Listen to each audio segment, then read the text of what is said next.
Muy bien.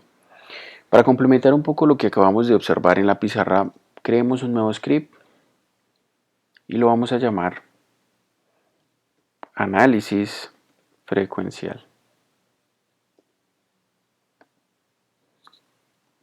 Escribimos las siguientes instrucciones y vamos a crear una señal con una componente frecuencial de 20 Hz. Quiere decir que va a oscilar 20 veces en un segundo. Y recuerden que el periodo de muestreo, ¿sí?, se debe ajustar a esta componente frecuencial. Por eso vamos a decir que va a ser 64 veces la frecuencia de la señal que está ingresando. La frecuencia de muestreo f sub s entonces sería el inverso a t sub s. Muy bien, ya tenemos entonces la posibilidad de crear nuestro vector temporal. Le vamos a decir que va a iniciar en el segundo 0, va a terminar en el segundo 1 y va a tener f sub s muestras. Ahora creemos nuestra señal y en función de t, que va a ser igual al seno de 2 veces pi por la frecuencia por el vector temporal. Si queremos graficar esta señal, vamos a contemplar el tiempo en función, y en función al tiempo. De esta forma, vamos a darle a ejecutar.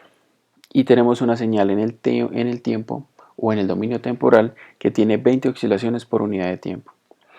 Entonces, hagamos el análisis frecuencial de esa señal.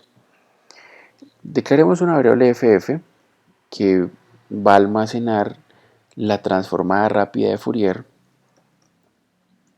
El comando se llama fft y se va a llevar nuestra señal en el tiempo. Entonces, la señal en el tiempo se le hace el análisis frecuencial y obtenemos un vector con todos los coeficientes frecuenciales de esta señal. Observemos entonces esa señal frecuencial. Si nosotros la graficamos directamente vamos a tener un inconveniente, y es que aquí se están graficando tanto los valores reales como los valores imaginarios, porque recuerden que la transformada de Fourier es una exponencial compleja.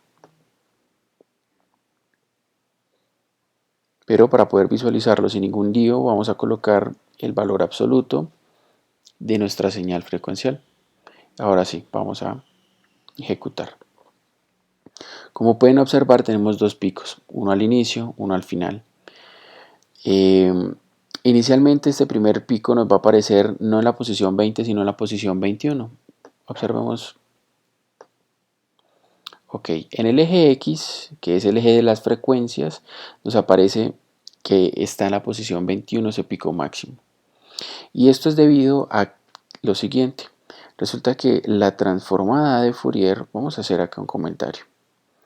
La transformada de Fourier, ¿sí?, en el primer coeficiente tiene algo que se denomina coeficiente en DC. Entonces, el primer valor de la FFT se denomina coeficiente DC. El coeficiente DC nos va a indicar si la señal en el tiempo a la que le estamos haciendo el análisis frecuencial es netamente positiva, es netamente negativa o es neutra. Para el caso particular de la señal, como la vemos ahí, el primer coeficiente es básicamente 0, eso quiere decir que la señal es neutra. Tanto en la parte positiva como negativa de nuestra señal tenemos un equilibrio, ¿sí? Ok, tenemos parte positiva, tenemos parte negativa que hace que tengamos un equilibrio. Pero entonces, vamos a quitarle ese primer valor y lógicamente si ese valor se lo quitamos, obtenemos que nuestra señal iniciaría o tendría una componente frecuencial de 20 Hz. Si contamos desde atrás hacia adelante, también acá tendríamos 20 Hz. Lógicamente aquí vienen las posiciones del vector FF, el vector frecuencial. Ahora vamos a cambiarle, para evidenciar un poco este coeficiente en DC, vamos a colocarle un valor positivo a nuestra señal, es decir, va a ser netamente positiva. Vamos a ejecutarla. Muy bien. Analizando un poco la porción inicial de nuestra señal, este primer pico es el coeficiente en DC, que es el primer valor de la transformada en Fourier y es un valor muy alto.